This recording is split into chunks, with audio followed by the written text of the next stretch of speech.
Good evening and welcome to the Prime Minister Reports. Stay tuned for the Prime Minister's comments and information on Belize's sugar industry and the current situation on the offer to purchase BSI. You'll also hear the Prime Minister's discussion on proposed Amendment Number 9 to the Constitution and the procedures that must be followed as mandated by the Constitution. Hi again. This time I thought I would begin by talking a little bit about the sugar industry. It's been much in the news recently. And let me start by congratulating the farmers.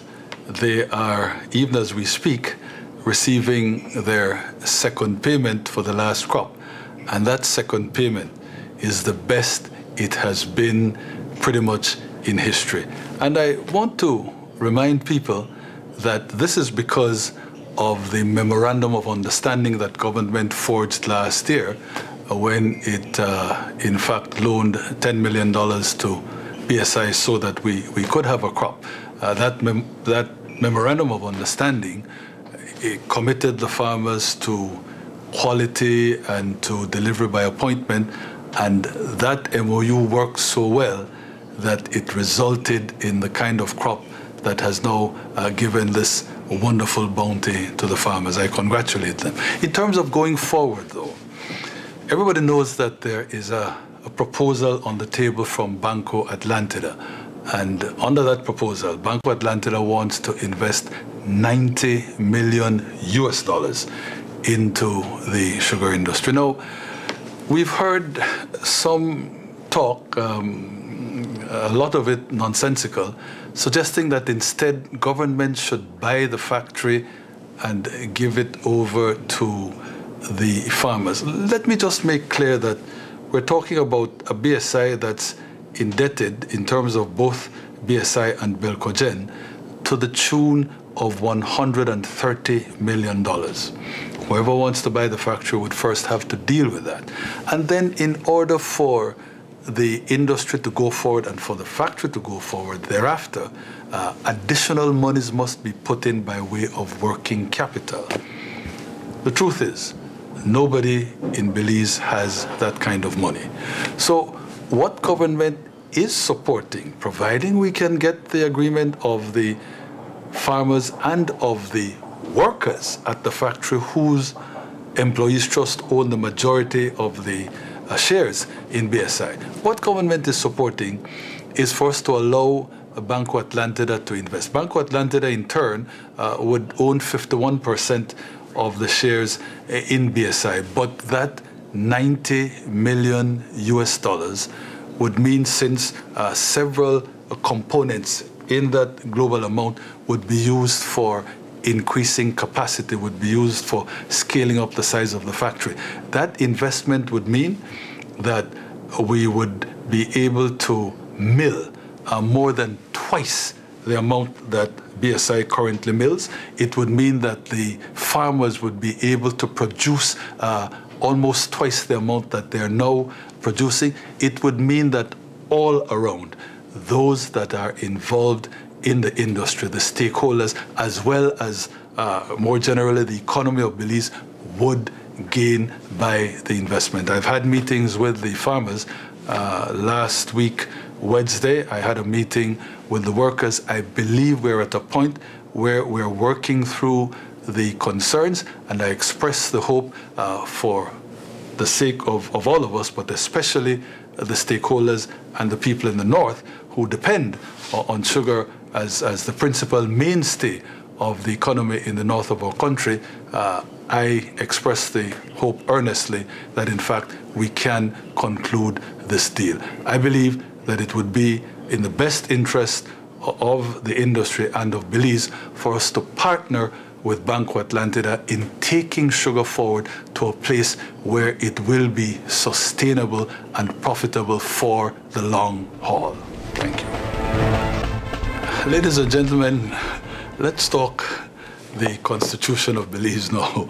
All of you know that we've introduced the 9th Constitutional Amendment Bill, and there has been an amazing reaction on the part of certain persons who, including those that have become, it seems to me, addicted to publicity and so-called activism.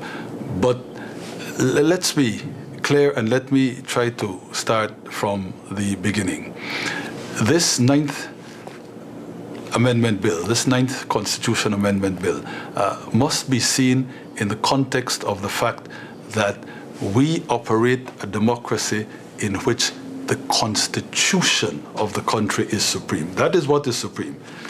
Not the Parliament, not the National Assembly, not the courts. It is the Constitution of this country that is supreme. What we're doing in the 9th Constitution Amendment Bill, what we propose to do is, first of all, to entrench the ownership of the utilities, state ownership of the utilities. We're saying that the utilities must hereafter belong to the people of Belize, and that no government should alienate more than 49% of the utilities. But in putting the ownership, in enshrining the ownership of the utilities in the Constitution, we've also gone on to say that once we pass the amendment that achieves this effect, that amendment cannot be struck down by a court of law.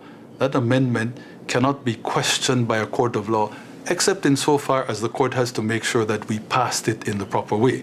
But in terms of the merits of the amendment or any other constitutional amendment that we might pass, the courts have no right to pronounce on the merits of the constitutional amendments. Why do we say this?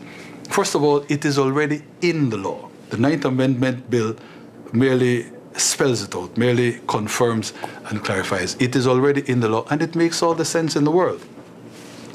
The Constitution tells you how the Constitution can be altered, how the Constitution can be changed. The Constitution tells you how you pass a constitutional amendment. And it says, depending on which section of the Constitution you want to change, what it is that you're doing by way of the amendment, you need either a 2/3 majority of the House of Representatives or a 3/4 majority. If you get that, you also must consult with the public for 90 days. Thereafter, the Senate also agrees, you pass your constitutional amendment into law. Once the constitutional amendment is passed into law, it then becomes part of the Constitution itself. And the very Constitution tells you that no court is entitled to question the validity of anything in the Constitution, because it is the Constitution that is supreme, not the court. The court can question any regular law that the legislature makes, and it questions any regular law principally on the basis that it has to decide whether the law is consistent with the Constitution.